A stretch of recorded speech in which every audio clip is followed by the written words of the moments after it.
Y'all already know, when Coach sit down, he start talking about some of these games, and he get a little critical, you know it's something wrong that didn't quite make any sense.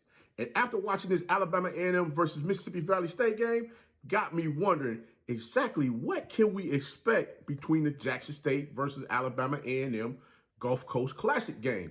But you know what? I got to talk about the Alabama A&M game versus Mississippi Valley State first so that we can get to that video so you can understand where I'm coming from. Because right now, none of this stuff is making any sense. But we're going to talk about it right after this.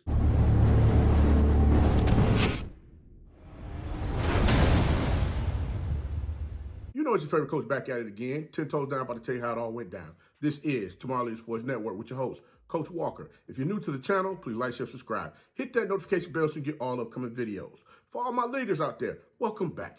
Y'all know the drill. Y'all know the routine. If you haven't done so already, please like, comment, and share these videos. And tap in a friend or two and tell them to come on in. It's never positive vibes. We're just having a good time talking about HBCU sports. And don't forget, you can follow us on all social media platforms. The links are listed down below in the description. So without further ado, we're going to go ahead and get into this thing because I know you're like, Coach, wait a minute, what you talking about? Alabama A&M, you going to really hit that game? Yes, we're going to talk about that game before I even get to the Alabama A&M versus Jackson State game in the Gulf Coast Classic. We got to talk about this Mississippi Valley State game. Number one, they got their first win of the season, so you got to give them their flowers. Not only that, Mississippi Valley State got their first win of the season, but they kind of exposed some things about Alabama A&M that leaves me worried about what we could possibly see this upcoming weekend. And I know y'all like, wait a minute, Coach, they got all those athletes over there at Alabama A&M. What are you talking about? They got good things going on. They do. They got some athletes over there that can ball. We're going to talk about them as well. I had to take myself back to the SWAC Media Day when I was there, and I heard Coach Maynor walk up behind Coach Eddie Robinson Jr. He told him, make sure he was prepared for the Classic. And then when they got out there in that game against Alabama State in the Classic, Alabama A&M versus Alabama State in the Classic, they didn't close the deal. It's like they gift wrapped a game for them. Say, here you go. Hey, welcome to the SWAC. Hey, here you go. We're going to give you this win. I mean, I'm looking at a lot of games here in which looking at how things are structured with them when they're playing. In certain games, when they throw the ball less than 25 times and they run somewhere average between 42 and 50 times a game, they're winning. When they come back and they're putting the ball up in the air some 38, 40 times a game, they're losing. And I'm like, wait a minute. You got athletes out here on the field that can really get after it, especially running that ball. But you know what? I just been waiting on the cracking to happen. What I mean by cracking is I'm waiting on Coach Maynor and the Alabama A&M Bulldogs come out there and start cracking some heads. Because I'm like, what in the world is going on? I thought the defense was shored up so they can come get some things popping over there, but it seems like that's not happening. But before I deep dive off into that, let me get to Mississippi Valley State first. I got to give them their flowers. Let me tell you why. They got their first win of the season. They came out there and they scratched and clawed and they fought to the very end. Team ready to get out there and compete. And they had a bit of a quarterback controversy in the beginning going on, kind of similar to Alabama A&M. Quarterback controversy, trying to figure out who's going to be that guy. Coach Dancy had the team out there scratching and clawing, ready to get after it out there on the field and just do what they need to do. He went with his guy, Eason, who threw the ball 33 times, completing 16 for 194 yards, 3 touchdowns, 1 interception, and was sacked 1 time. Now, what really got me about this game is the fact that Alabama A&M inability to stop Eason from running the ball. Eason was the leading rusher on the team for the Mississippi Valley State football team. They was over pursuing, or they couldn't get that push to get back there on the quarterback to prevent him from hitting those lanes and just breaking wide open because there was no one in the middle of the field that was going to be there to spy on him to make sure he didn't gash them for big gains running the ball. Eason in this game, he ran the ball 9 times for 88 yards. So you already know he was out there putting on a show, making sure he kept those chains moving, keeping Mississippi Valley State in this game with the possibility of winning, which is what they did. Mississippi Valley State defense came out there and was big time.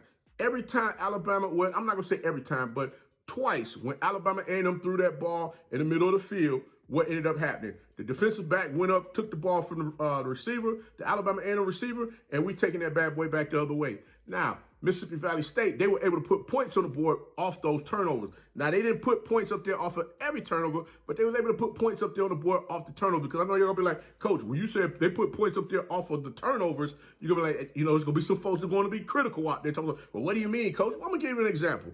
Alabama A&M lost the game by 10 points, right? So now, if we want to say hypothetically, and I know somebody was, oh, coach, that's wrong. That ain't right. That ain't. Listen to me. If you take away those 2 turnovers, Alabama A&M is winning this game by 4 points. I'm just saying, they're winning the game by 4 points. Matter of fact, if you want to take it a step further, the field goal kicker not missed the field goal, they'd have been up by 7 points. I'm just saying, hey, there's a lot of folks out here want to be statisticians all of a sudden nowadays. We're not playing football like we used to play football. Everybody want to be a statistical genius. So I figured I'd look at it from that standpoint just to get an understanding of exactly what, so you get my point where I'm coming from as far as my thought process on that. Quincy Carter went out there, played. He had a phenomenal stat game. I cannot deny him of that. Young man threw the ball 38 times, completed 24 for 363 yards, 2 touchdowns, and 2 interceptions.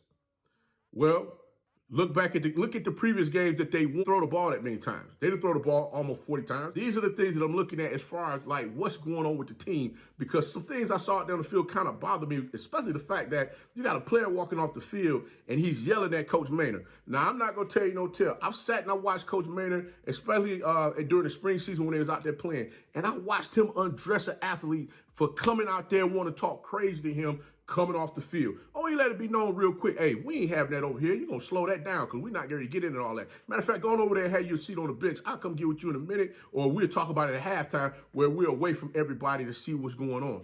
And I mean, just looking at certain plays that was called, especially down on the goal line where they were trying to get a 2-point conversion and they didn't get it. You got big backs that are not running the ball. It's like you get hit one time and you just lay down on the ground. I'm like, come on, man. What are we doing? Are we in this thing to get the W, or we just out here passing time? Because remember one thing, if you're out here passing time playing football, you can mess around and get yourself seriously hurt. And I don't want to see that happen to none of these athletes. Like I said, these young men are out here doing something I hope they're having a good time of doing. But when you see stuff like that, the little things, it tends to make you think that, has everybody bought in? Is everybody on the same page as far as what's going on? I mean, you got a ball being thrown down the field. You got a receiver that's not even going up for the ball. You got balls being thrown directly to folks and they're dropping them on the ground. I mean, just little stuff.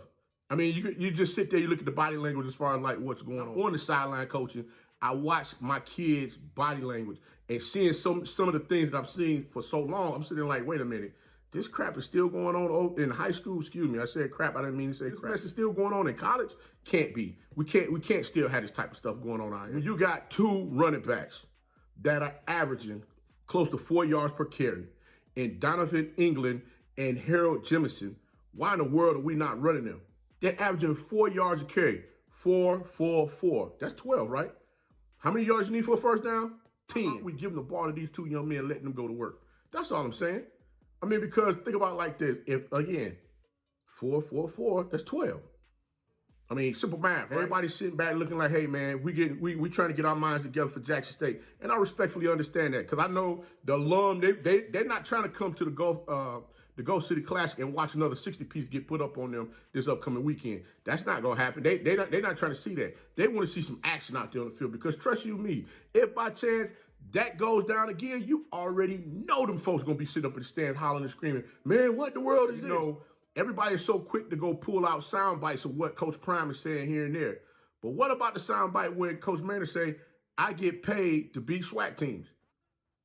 I'm just saying. I mean, it was stated, right? But then let's look at the UAB game where you got the announcers talking about the number of transfers coming into the school. I mean, these are the things that really got me wondering, like, okay, what we got going on? I mean, it's the athletes. I mean, guys, and I'm saying directly to the athletes, are y'all ready to play some ball? What's happening here? Because there's too many games there's too many games where points was left on the field in which decisions that were not made adequately for you to get these wins. Heck, I was expecting to see Alabama A&M coming into this game with 1 loss in SWAC conference, playing Jackson State to see, okay, we about to get us a good game. Coach Maynor and his team, they're to come in here, play against Jackson State, and they go come out here ready to go to war. I'm trying to wonder, is that really going to go down? But I'm going to give you a rundown on that game in the next video. Y'all going to be sitting there looking like, wait a minute, Coach, we on that type of time? Yeah, because I'm looking at the play calling of what's going on, and it's leaving me wondering, what are we doing, guys? I am a fan that love to watch all of these teams get out here and compete. But I'm trying to figure out what's going on here, because there's some glaring issues here as far as with play calling that's going on that has me wondering, okay, Are we on the same page? Is the playbook not, are we missing something here? That's all I'm trying to get at. The whole player walking off the field yelling at Coach Maynor, that threw me through a loop right there, because there's no way in the world I would expect to see anything like that. And not only turnovers, as well as just the inability to move the ball down the field to get yourselves in position to win games. Past couple of games just got me a little bothered. And I'm trying to figure out, this ain't something I'm used to seeing with Coach Maynor's team. I'm like, I understand the kill glass is not there. You guys lost a lot of key athletes on the team. But what's going on? Help Coach understand. And, back to Coach Dancy and the Mississippi Valley State team, hey, salute to you guys for getting out there and doing what you need to do to get that W. Get that first W of the season. Hopefully you guys get that second one this week, because I think you guys are playing Southern University. Alabama A&M has Jackson State in the Go City Classic. Sit back and watch this unravel for the rest of the season and see how things go. And then I'll give my end of the season thoughts on everything and go from there. But guys, all I'm saying is this: too much talent to be looking the way that you're looking. Get it together. As a fan, I expect more. Those alums that went to Alabama A&M, they dang sure is looking for something more than what's being put out there right now. So I hope y'all figure out the main ingredient. But right now, it don't look like whatever's in the stew ain't working. But I'm going to go ahead and get up out of here. Until next time, be the one in lead.